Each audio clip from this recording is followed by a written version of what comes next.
Tony Q, you're not a character from a Bond movie. You are the top tailor for golfers around the world. Where did it all go wrong, Tony? Well, I didn't get the parts for James Bond, you see. They run out of films.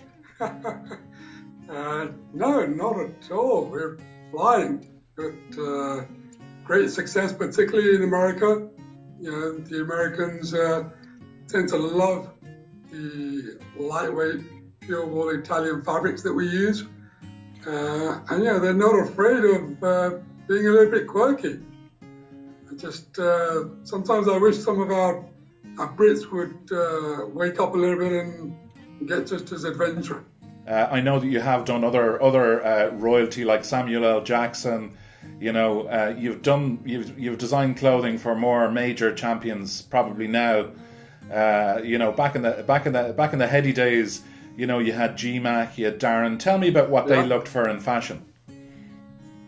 Well, the exciting thing was actually this year's Ryder Cup, for example, looking down the list of the Team Europe, it was very, very interesting, the fact that there was actually only two people in the whole squad that I had never dealt with. Mm-hmm. So, you know, that was nice to see, the fact that all these successful people, you know, maybe at some stage or another will be appreciative of the service they've had over the years. Again, Tony, I'm sure those two guys you talk about, and I think I know who they are. They were the rookies. so hopefully, I'm not saying a word. So hopefully, as they improve, they're yet to learn, aren't they? Yeah, they have to learn a bit. Yeah, they have to learn. Obviously, I'm glad that you, my friend, didn't design the attire for the Ryder Cup. It was slightly difficult on the eyes and a bit too heavy on the tweed. But you know, you had. I remember Graham McDowell was very involved with you.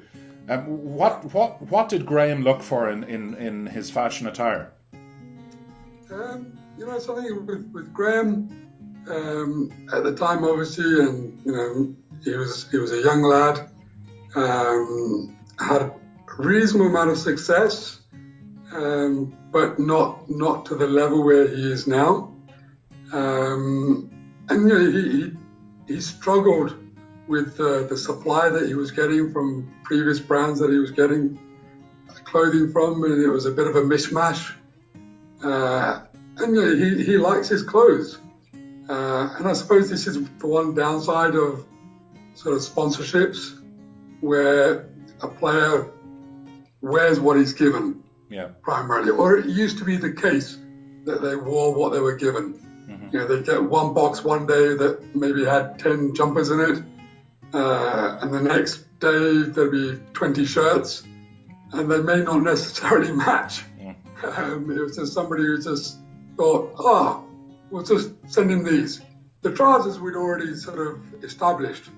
You know, he liked the slits that we had, that we created, by the way, despite many other designers claiming that accolade. No, we didn't create those slits. So he loved the slits. He loved a particular length of slit on the trousers, which then draped across the shoes. He liked subtle checks, loved fabrics, loved cool Italian fabrics, regardless of what the weather was. You know, even if it was peeing down with rain, you know, he was always bold enough to say, hey, I'm not putting those waterproofs on. You know, I'm cool. I'm looking cool and feeling cool. How do we educate people on bespoke? Like, I spoke to a brilliant guy, Patrick Gibbons. I'm sure you saw the interview. He does the you know, everything is handmade. He's just a brilliant guy, and he's booming. You know, he's growing year on year. And again, I think when money is tight as well, people need to go for quality, don't they? Oh, definitely. It's the expression that I said, where first impressions that you're going to make on people, whether it be out on the golf course, because you never know who you're going to meet on the golf course. Yeah, sure. You know, when you get back into the clubhouse, you know, you may have been playing with somebody that could be fairly influential within within your life. So if you take a lot more care and pride in how you're presenting yourself, you just never know what's around the corner. And you have to be, when times are hard, as you say, very rightly there, Greg, when times are hard, there's plenty of people out there that the person has a choice of choosing. So naturally, he's got 100 people in front of him. He's going to go for the top 10 guys in that 100 that know and that are serious about wanting that position, whatever that position may be. So, competition is much tougher now. So the guy who's the fittest is going to get the job. Yeah, for sure. Now, or the deal, yeah. Now, Tony, we mentioned as well, you've done Hollywood A-listers, royalty, everything.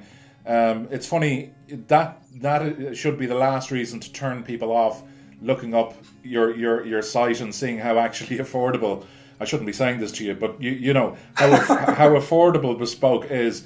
You've dealt with some very, very unusual characters. I've dealt with them myself. Tell me about Samuel L. Jackson. What can I say about Sam? Sam is a very interesting character. He's pretty much like you see him in the films, really. The very first time I met him, which, goes back 5 years now, since I first met him up at the Dunhill in St Andrews. And, we had a very funny introduction actually by Darren Clark.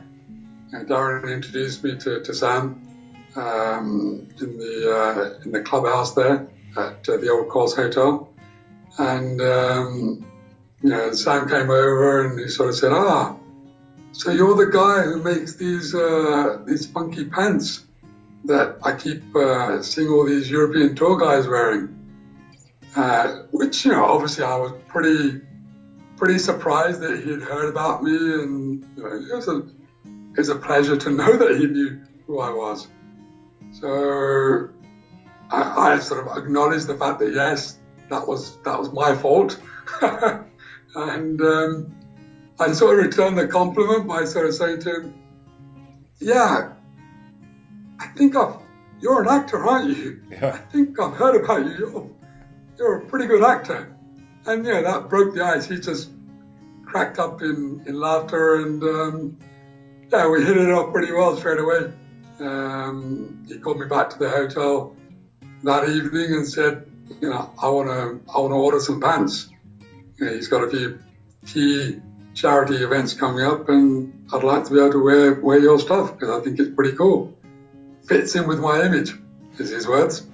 I have to say, Tony, he actually looked brilliant, didn't he? Those with the clothes that you made for him. Like I remember it all over world media, And again, I don't think anybody really knew it was Tony Q who made Sam look. I was going to say human, but who made Sam look so well.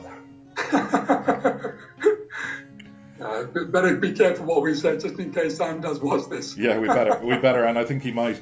But back to yourself, Tony. I did intend to bring something to show you. You made me a shirt after a night out in a Scottish castle. I don't know if you remember that night. I do remember that night. I don't know how many. I don't know how many years ago that was, but I think was that not the night that Mr. John Daly was supposed to come with us that night? It possibly was, and I don't know. To be honest, I can't remember if he did come with us or not. But I know that we had a great night. We had a castle to ourselves. But you made me a shirt afterwards. I don't know how many years ago this is, but I just wanted to say, the reason why I wanted to do an interview with you is because I still have that shirt. It still fits. And again, that was a size medium, wasn't it? It was a medium around the gills. I remember one of your comments. You knew that I had a thick neck, but I remember when you measured my neck. I remember "holy shit" was the comment. But I just want to let you know, the clothes that you've made so many people on both tours, PGA, European Tour, It's beautiful, beautiful trend-setting stuff. Thank you. And it's an absolute pleasure to hook up with you again after what's been a long time. You know, now Tony, you and I as well in the industry, we've lived through 9/11, we've lived through foot and mouth.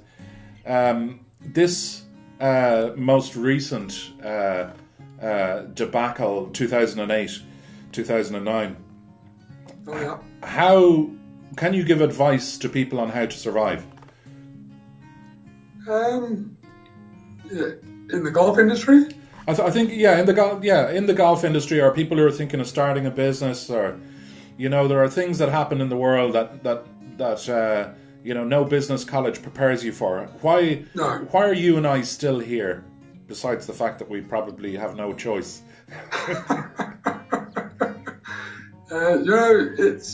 It's something that I sort of learned really probably from my parents, and that was always that you must always try and persevere.